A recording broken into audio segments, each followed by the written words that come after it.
কিন্তু যখন আপনারা আমার নেত্রী জননেত্রী শেখ হাসিনার পদত্যাগ দাবি করতেছেন এবং ধ্বংসলীলায় মেতে উঠেছেন, তখন আমি যেমন আপনাদের যেমন আমার নেত্রীর বিরোধিতা করার অধিকার আছে, আমারও আমার নেত্রীর পক্ষে দাঁড়ানোর অধিকার আছে। আমি এই সস্তা জনপ্রিয়তার জন্য এখানে ভাইরাল হইতে আসি নাই। আমি জানি যে এখন দেখা যাচ্ছে যে এমন একটা অবস্থা যে আপনি ফেসবুকটা এমন, যেমন ধরেন আমার মাননীয় প্রধানমন্ত্রী বলতেন যে আমি ফেসবুক এমপি। আমি যদি ফেসবুক এমপি হিসাবে চিন্তা করতাম, তাহলে ফেসবুকে তো এখন পুরাটাই দখল করে রাখছে হচ্ছে গিয়ে এই জামাতের লোকজন সবচেয়ে বেশি দখল করে আছে।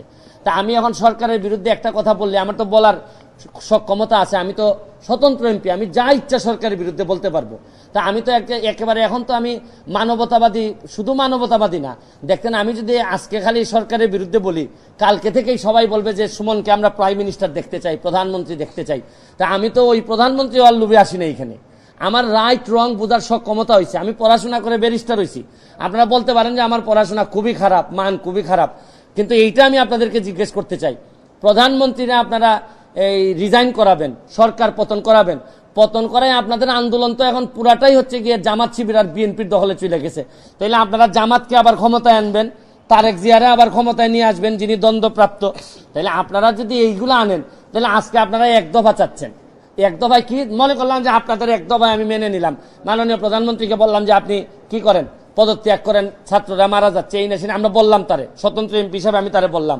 আজকে যারা এক দফা দিচ্ছে, কালকে এরা আরেকটা দফা দিবে, দিয়া বলবে যে আপনি আওয়ামী লীগ করা বন্ধ করেন, এই দেশে কেউ আওয়ামী লীগ করতে পারবে না।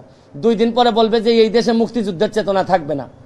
এরা একটার পর একটা দফা তো আপনি যদি সব সারেন্ডার করে মেনে নেন, তাহলে আমরা যাব কোথায়? আমি তো কোনো সংঘাত চাই না, আমি তো কোনো ধরনের সংঘাত, একটা প্রাণহানিরও আমি কোনোভাবেই পক্ষে না। যতগুলা ছাত্র মারা গেছে তাদের প্রতিটা ছাত্রের আত্মার মাগফিরাত কামনা করা এবং বিচারের ব্যবস্থা করার জন্য আমি সবচেয়ে, শুনেন এখন হয়েছে কি, দুর্নীতির বিরুদ্ধে যুদ্ধ তো নাই, এখন তো নতুন আরেক যুদ্ধ তৈরি হয়েছে।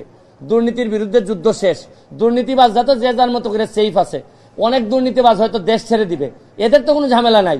মরবে হচ্ছে গিয়ে যে যারা এই না দুর্নীতি করছে, না এরা এই যে সহজ সরল জীবনযাপন চাইছে, তারাই এখন বিপদগ্রস্ত বেশি।